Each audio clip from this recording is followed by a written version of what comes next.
flatline this red line. Okay, it'll flatline it. So I just kind of restarted the video here because it's getting long. So right now we're talking about smart meters, non-RF meters, but sometimes they call them traditional meters now. They make the sound a little better for the consumers.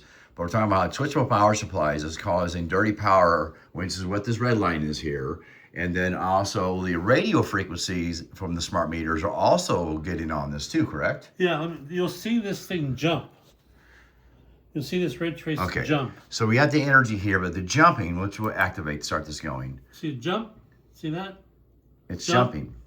That's a pulse from a smart meter. This home is connected to probably 4 different other homes. And so that transformer that's in your yard or on the pole is like a great big power strip.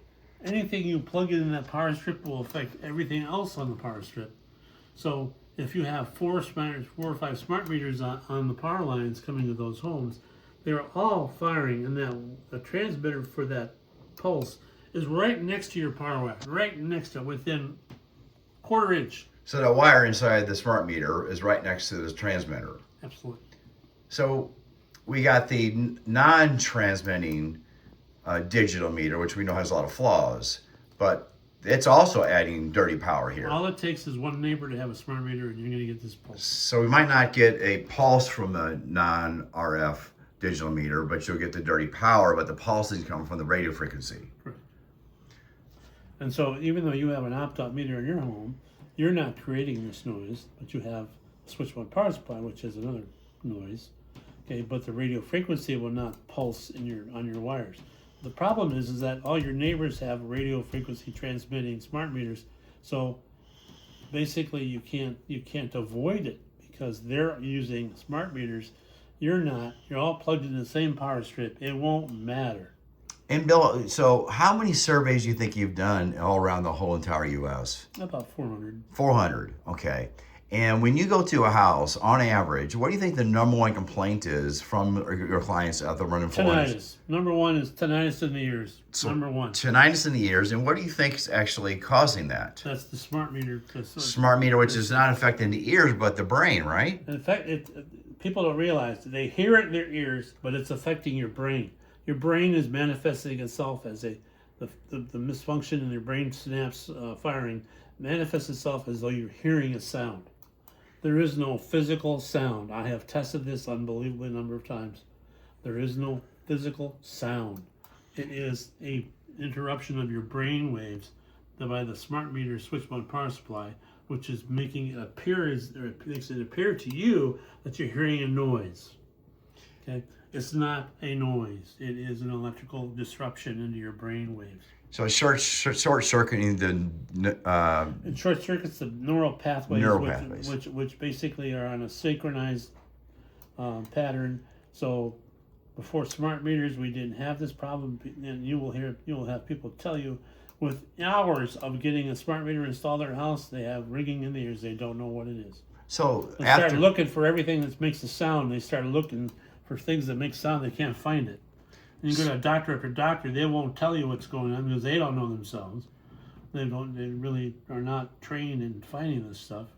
So this is kind of like a Chinese torture system, invisible, silent Chinese torture system. Not as Chinese torture, but it is invisible. It's an invisible and very rarely understood psychosomatic, physiological problem that people don't realize is going on. They can't see it. So have you ever had? Feel it. You can't smell it. So have you ever had a client at the 400 where you mitigated this, got rid of this energy here with filters, or people turn off the Wi-Fi? Does their symptoms go away? Yes. I myself can attest to that. I had the minute they put a smart meter on my home, my ears started ringing. I couldn't figure out what was going on. I investigated, so I found all this stuff. All my friends and neighbors were saying the same thing.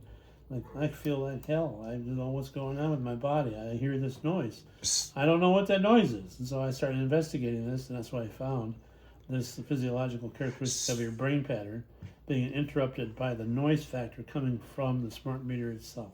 So that's kind of what happened with my story. Was when I first got in my net, or I go in the basement, there was no RF.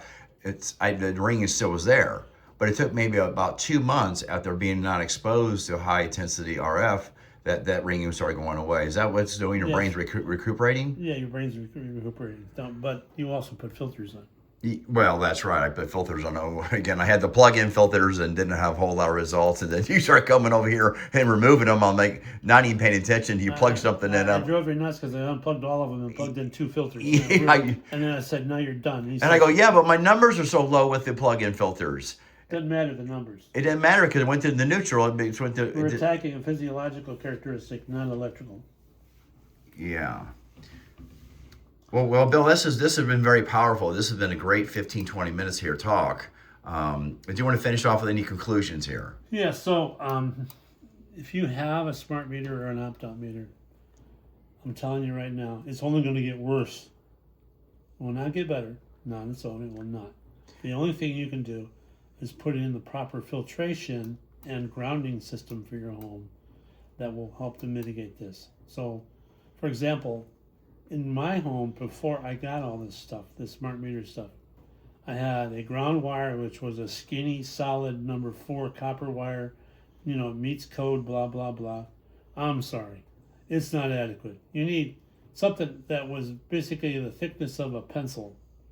Now you need something the thickness of your thumb, because these frequencies do not travel through the center of the wire. They travel on the periphery of the wire. It's called a skin effect of transmission, because whether you like it or not, these are RF signals right here. We're seeing RF signals, okay, on the wire. That's what we're seeing. So would you say that anything above 3 kilohertz is a radio frequency off this, or Well, everything's a radio frequency. 60 hertz is a radio frequency. Okay. Okay, so All right. but the problem is which ones affect you. Anything above 3 kilohertz will affect you physiologically. Okay. Well, Bill, I appreciate so much here. We're putting in our time with the video here.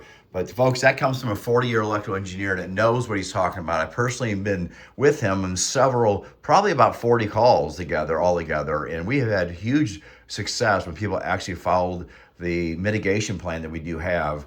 And I do recommend that call your local building biologist in the area. Obviously, Bill's in Michigan. I'm in St. Louis.